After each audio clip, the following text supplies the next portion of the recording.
Welcome to TheKillFile, your favorite true crime podcast with host Britney Spears. Settle in and lock your doors as we crawl into the dark corners of true crime. In TheKillFile, nothing stays buried forever.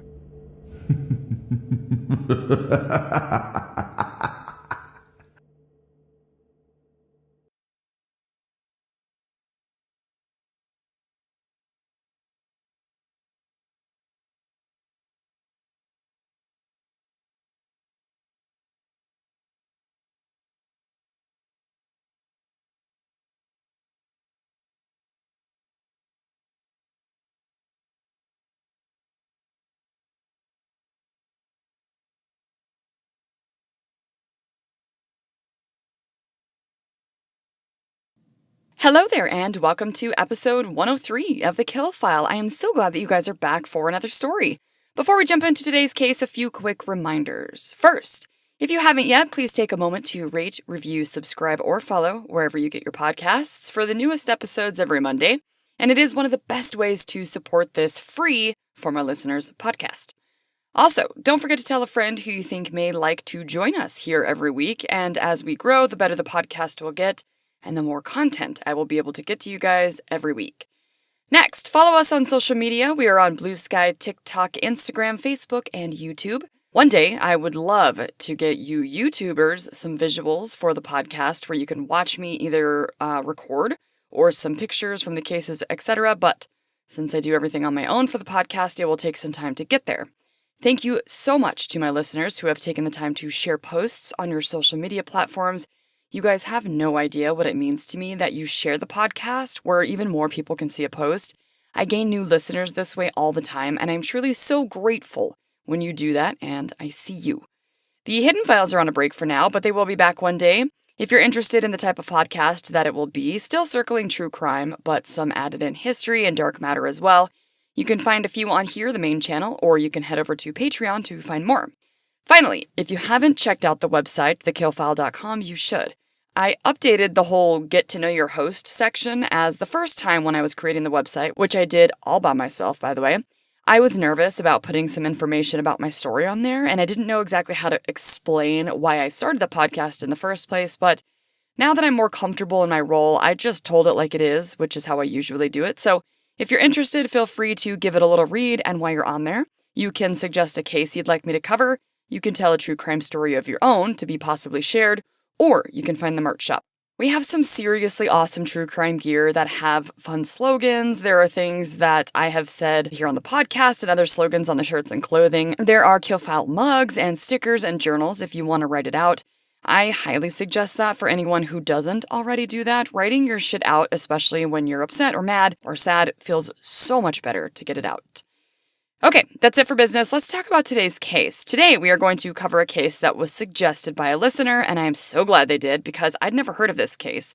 And from what I can tell before really digging in, because I script as I go, it seems like a dark and twisted nightmare of a scene. Today, we are going to cover the Hello Kitty murder. Here we go.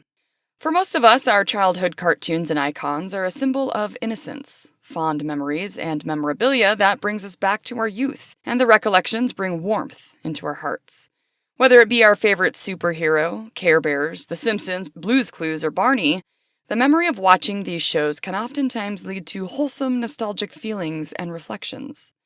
However, the iconic Hello Kitty character, once from an older show originating in Japan, would take on a darker, more sinister memory for the city of Hong Kong back in 1999, with the discovery of one of its city's most gruesome and grisly crime scenes. In May of 1999, a 14-year-old young girl we will call Lee lived at a reform school for girls in Mataway, where the poor girl had been suffering. Lee had been having a recurring nightmare night after night of a decapitated woman screaming and crying out to give her head back. Now, Lee was said to have already, at only 14 years old, had some life experience that made her quite resilient and strong.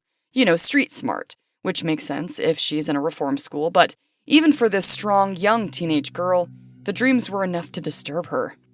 Lee, knowing to be a girl who wouldn't easily go to anyone in a position of authority, decided she may need some help as she went to the office of the school's social worker, presenting as highly disturbed as she relayed her dreams with tears and tremors.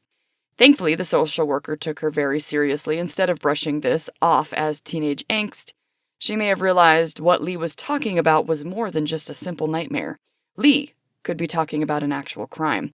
The social worker then took Lee to the nearby police station to let Lee discuss what happened or what she was having recurring nightmares about, which turned out to be an appalling and atrocious real-life murder of a woman named Fan Man-yi. Fan was born in a city called Shenzhen, China in 1976 to a less-than-caring family. In fact, her family would essentially abandon her as a young girl for unknown reasons, as there isn't much information about her family out there. Because she was left with no family, Fan was placed in an orphanage in a district of Hong Kong called Mutowai, where the facility would provide shelter and food for the little girl. I'm pretty sure that we can all imagine what growing up inside of an orphanage is like, but I did a little research into what all girls' orphanages may have looked like back in the 80s in Mutowai. Curious what type of environment that may have looked like for Fan, as we know that she would go on to struggle throughout her life. I can only imagine being abandoned by your family would instill some serious abandonment issues and trust issues into a child, but we have also heard horror stories about orphanages, and I was curious what they actually provide for children.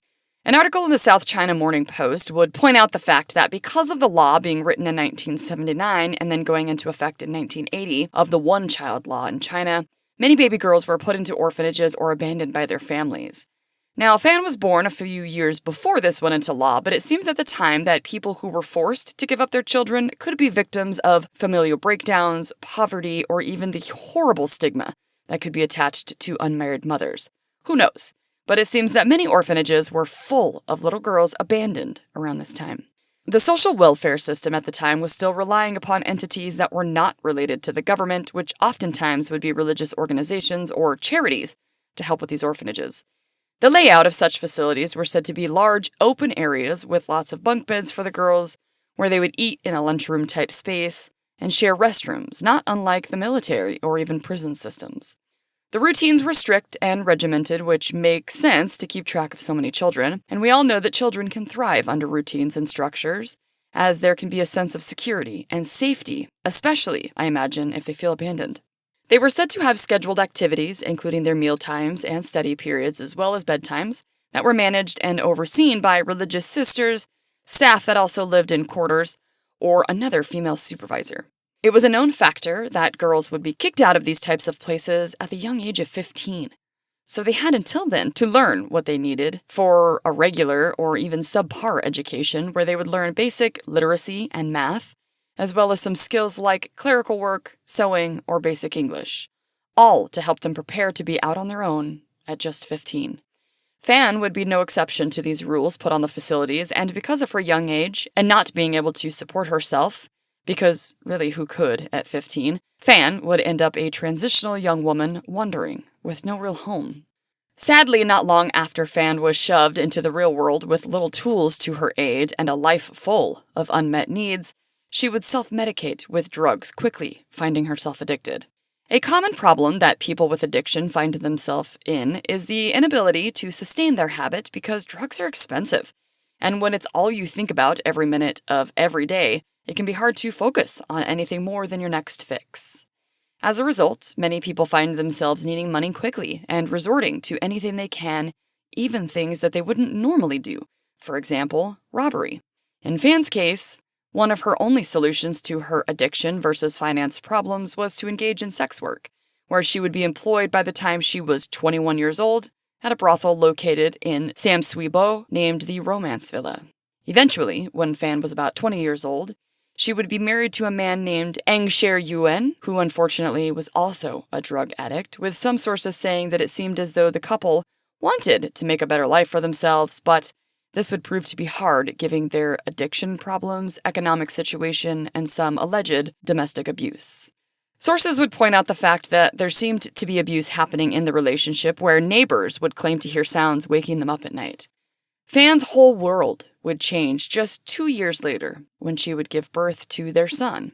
This would be a time where she may have known her lifestyle needed to change to protect that little baby. This happens, I believe, with many of us younger mothers, as I was a fucking train wreck before the birth of my first son, with a childhood that was full of different types of trauma and abuse. I often attribute the birth of my oldest son as having saved my life, and I stand by that. This is why I believe wholeheartedly that the connection between a mother and baby is the strongest bond that there is in the world. And that's absolutely no offense to the father. By all means, they're your child as well, but it's just different for a woman who carries a baby. That child is a part of her body, and she is the one who creates that life and grows this human being, oftentimes feeling a strong maternal instinct to protect that baby from the moment that we find out we're pregnant. It's like we know our baby well before they're even born, which is just the best thing in the world. This is, of course, my opinion. I have also seen the other side of that spectrum where those instincts are kind of not at all there. And I don't know what's happening there, but it always makes me feel some type of way to see that. And I think that can also happen with younger moms, that sometimes they miss out on their 20s and they end up going back for them at some point. My drunken, sloppy 20s started at 15, so by the time I was 24, I had mostly had my fill. The instinct to protect and provide a good life for her baby also seemed to be the driving force behind Fan wanting to give her baby a different life than the one that she had led up to this point, and good for her. As it often does in these types of situations, though, it can take time to get out of the situation that you're in, whether it be a domestically abusive relationship or the lifestyle that you're living. There are forces at play that may keep you there, despite your better judgment, until someone can find the strength or their situation changes enough to get out of the life that we don't want to be living.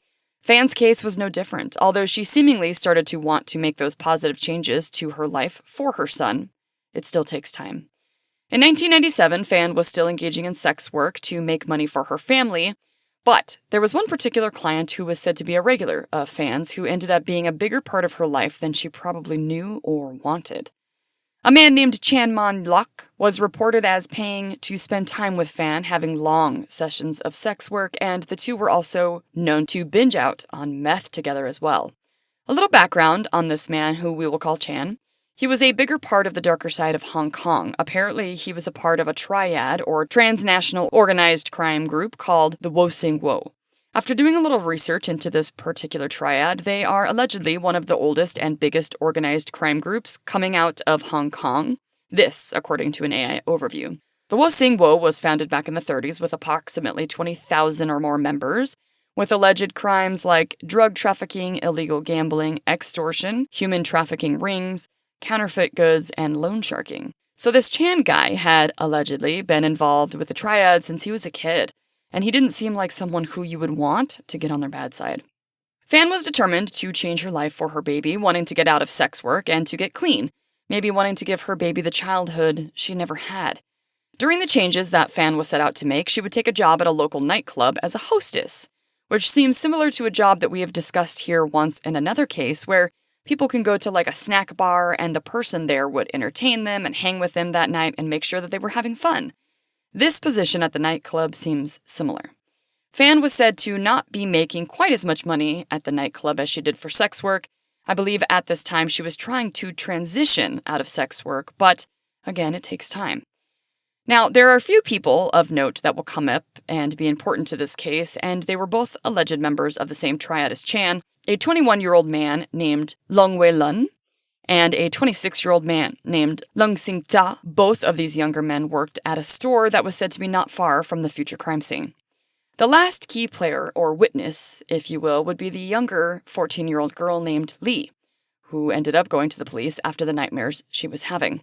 This young girl was said to be a victim of grooming from Chan, aka his girlfriend, where he was controlling and dominant over the young Lee. An incident seen to be the catalyst for Lee's admission over the grisly crimes came in early 1999, and this incident would change the dynamics between Fan and Chan's quote-unquote friendship or client relationship. During one of their meth binges, Fan would end up, for whatever reason, stealing what sources would say was a fancy ballpoint pen and Chan's wallet, which at the time contained around $4,000. Upon the realization that his wallet and money had been stolen, Chan would confront Fan, demanding that she not only pay him back with the money that she would earn from sex work, which could cover the amount she stole, but he also demanded, due to her transgressions, that she pay him back interest. Some sources say that it was an extra $10,000 on top of what she had stole, others saying that it was $10,000 in total, so $6,000 more than what she had taken, and when I did the conversion rate of Hong Kong dollar versus American dollar, it sits around 7 to 1. Fan had stolen roughly $500 from Chan, and he wanted more than double back. It was said that because Fan realized how bad of a situation she had gotten herself into very quickly, and because she was getting out of being a sex worker, it was extremely hard for her to come up with that kind of money. Thus, she would owe Chan, a member of the triad, money, which we can all guess the type of situation she was in. Fan had agreed to pay back the money in monthly installments, but as one source would say at the very same time, Fan was paying for everything for herself and her husband, including their shared drug habit. It was also said that at some point, Fan had sent her son to her mother-in-law's house only on a promise that she would pay around $3,000 a month to keep her son looked after. The mother-in-law warned Fan that if she failed to send her money, she would place her own grandson in an orphanage instead. Which, wow, that is just fucking sad. Now, as Fan was struggling to pay her mother-in-law, pay Chan back, and pay all of the bills, Chan demanded that Fan go back to sex work and pay him back, but she was refusing to make the money that way, which angered Chan. Not only was she not obeying as he was ordering, but she was also behind or struggling to make the interest payments on what she had stolen from him, allegedly having already paid him back for the original amount. Chan would then set into motion a harrowing plan as maybe some sort of revenge towards Fan, when he would instruct his two associates, Lung Wei-lun and Lung Shin-cho, to act out his plan. On the night of March 17, 1999, Fan was at her home, said to be a governmental assistant's apartment in Kwaichang, unknowing what was about to happen to her. The group of gangsters, including young Lee, would show up at Fan's home and abduct the poor young mother on Chan's orders. They would take Fan to an apartment that Chan himself had rented that was not far from a retail store that both of the henchmen worked at, said to be on Gainville Road, located in the Chimsachoy district in Kowloon. Around the same time, Fan's husband had been put in jail due to a drug offense, so there was no one at her apartment the night that the gang showed up to take her. It was said that Fan didn't put up much of a fight when she was collected, rather accepting her fate for her crime against Chan, and went with his goons to the apartment. One source stated that Fan may have known that she would most likely be beat a little for what she had did and for her inability to pay Chan back as quickly as she was supposed to. It was also said that she was most likely prepared to be a residential sex worker for him until she was able to pay off her debt, so she probably knew what the next few weeks of her life may look like in that scenario, thinking that she would have to serve many clients in order to pay back Chan the debt fully. What poor Fan didn't know is that things were going to be far worse than she could have ever imagined. The apartment that was rented by Chan was more like a squatter's hole, with only random materials left scattered all over the ground, and other trash and debris as well. There was a mattress or two left on the floor in one of the bigger bedrooms that Chan or his goons could or would use to sleep on for the night if they needed, or they could take their lady friends to when they were in need of somewhere private. Gross. As the two men and young girl arrived with Fan to the apartment, sources said that Fan was pushed into one of the bedrooms while being screamed at as Chan was asking where his money was. It didn't really matter what Fan said to the man, it probably wouldn't have changed the outcome of what was about to happen to her. Chan and his goons were known to not be particularly nice to their girlfriends or lady friends. In fact, it was sort of known that they were abusers, so it may have come as no surprise to Fan and the group when Chan started assaulting Fan with his hands and fists. It was said in one source that he was careful not to hit her in the face because he wanted to keep her looking nice, as she would soon be having clients up there to pay him back. As Chan was hitting Fan, she had at some point fallen to the floor, and this is when the other two men joined in, kicking and beating Fan, including young Lee, because she was asked to, and she didn't want to disappoint her abusers. Sources said after a break that her captors took, they returned to inflict more pain to Fan. They forced her to open her mouth and poured soy sauce and other condiments into her mouth, including some oil, which got all over her skin. On her open wounds from being beaten, they used spices from the kitchen, including salt, burning her skin and forcing them into her mouth as well as another form of torture. They resorted to using lighters to burn her, which in turn terrified her that she was going to catch flame because of the oil and burn to death. Her abusers didn't really seem to give a shit. After this, her abusers would melt plastic straws, dripping the melted substance onto her body, and when Fan tried to resist or move, they held her down with a metal pipe, and then turned to melting plastic bottle caps onto her. After this, more spices were rubbed into her wounds in agonizing pain. One source would say that Lee was told to enjoy the show, basically not to feel bad for their captive, and eventually, it seemed as if Lee may have been enjoying it a little. Either that or she put on a show so that she wouldn't be caught, saddened by what was happening. A step further was taken when her abusers urinated in Fan's face, and then they forced her to eat their feces. When she was told to clean herself up due to the smell coming from her and from the room, she couldn't really because there wasn't any soap in the apartment. If Fan thought that she would initially take her beatings in punishment, followed by being pimped out for the money that she owed Chan, and then would return to her normal life or be let free after a bit, she may have realized this indeed would not be the case. Fan would end up being held captive for upwards of a month, being tortured, raped, and abused. Before the gang and Fan all rested that evening, it was said that the two goons would try and soundproof her room a bit so that neighbors wouldn't complain if she was making too much noise or tried to scream.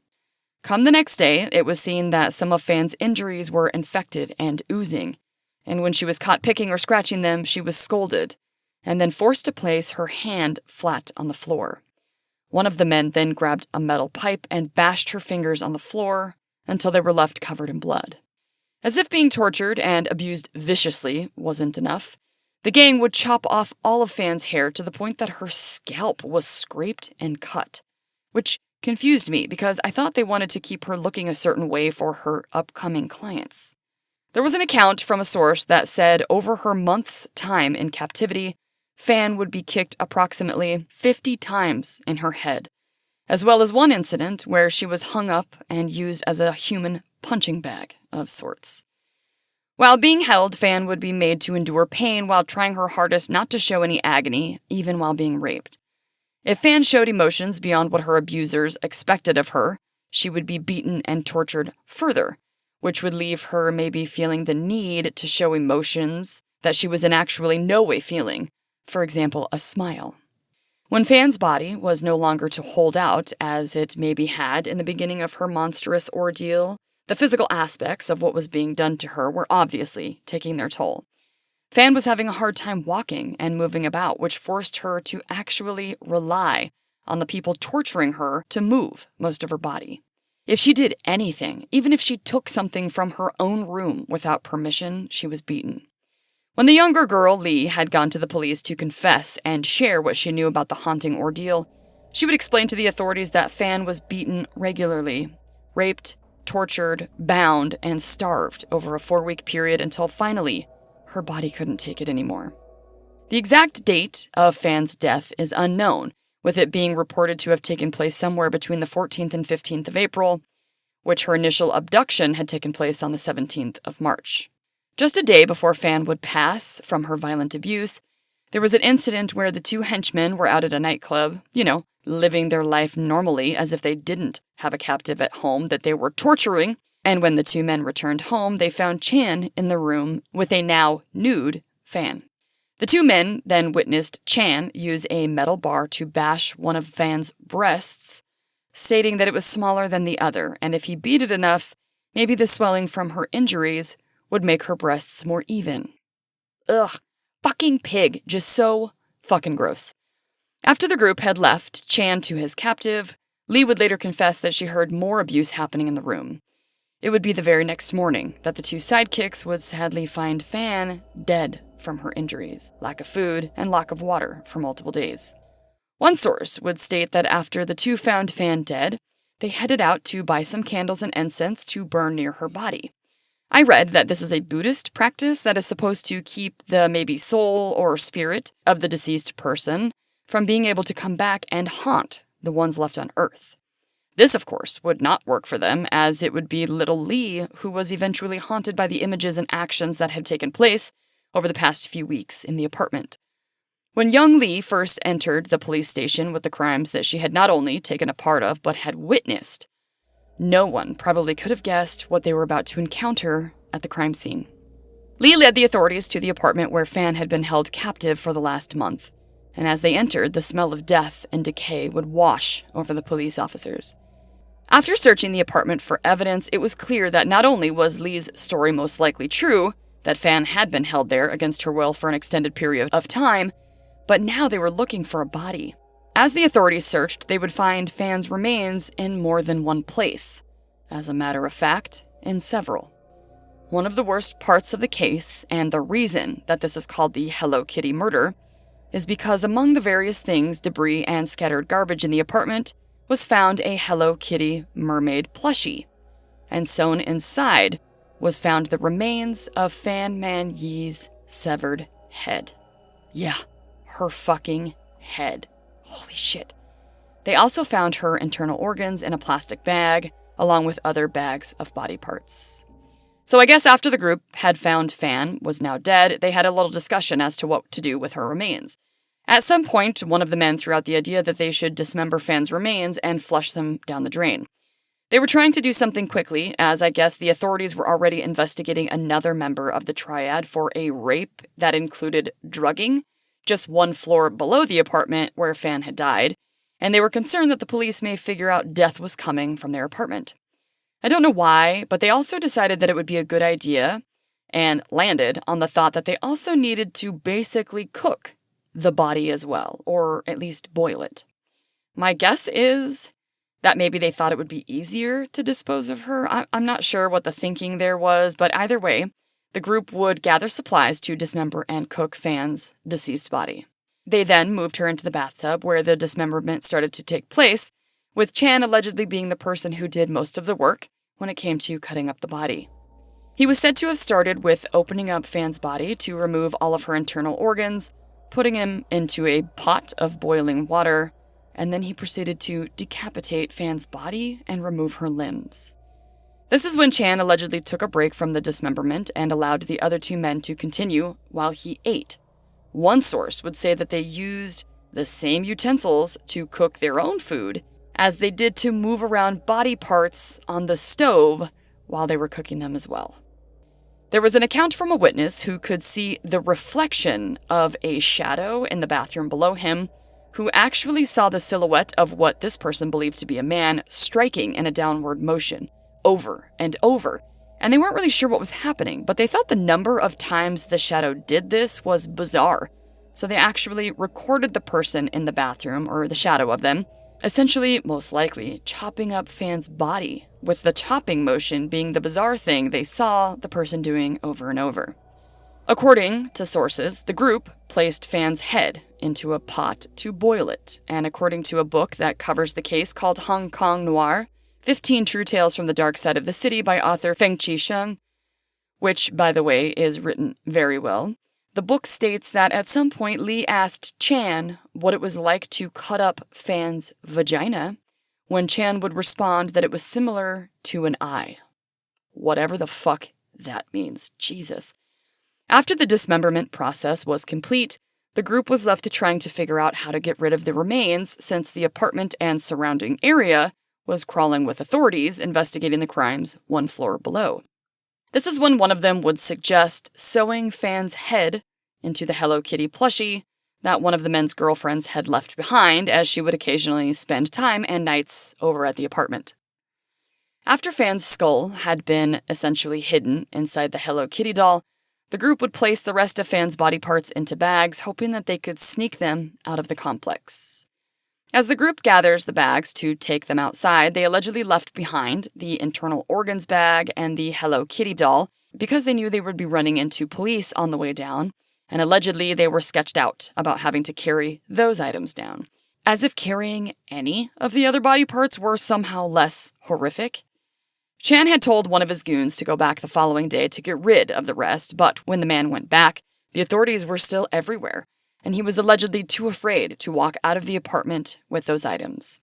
This is around the same time that Lee went back to her family's home. I guess Chan had told her to head home so that the police wouldn't come looking for her in case her parents had already reported her missing, so the police wouldn't come looking for her and figure out about the murder. He also threatened her to keep her mouth shut for her and her family's sake.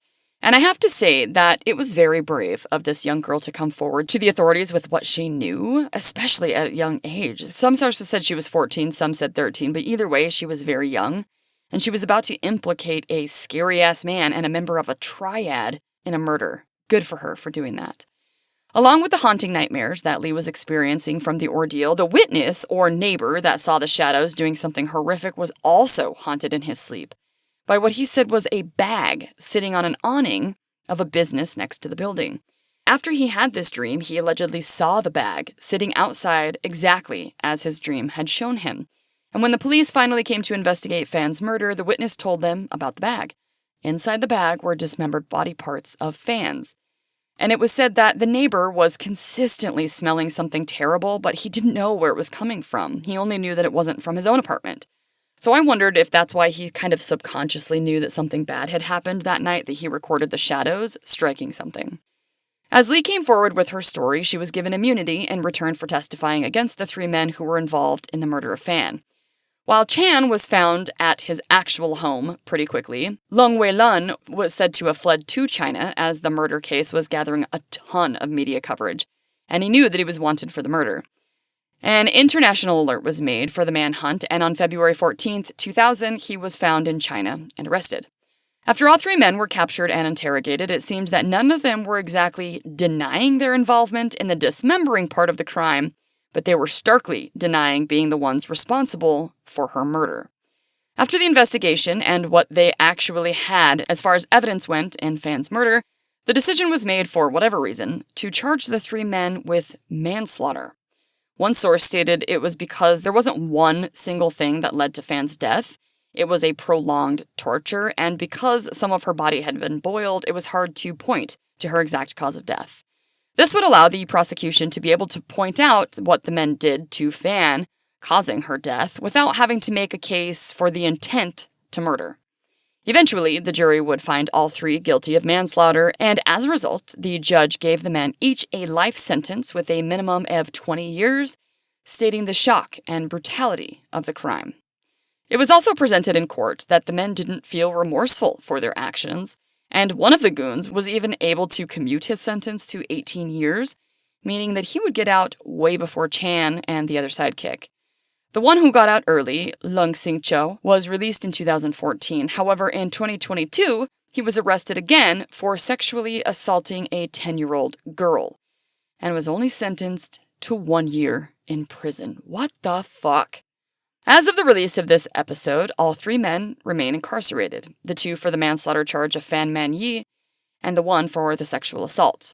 And I will leave you guys with this. The witness, or neighbor, who had seen the shadows of the chopping of Fan's body, and had the haunting nightmares also, well, when he learned that Fan's body had been decapitated, I guess he wanted to perform some type of ritual for her to help her spirit, like cross over or move on, and he would discuss this when he was called to testify.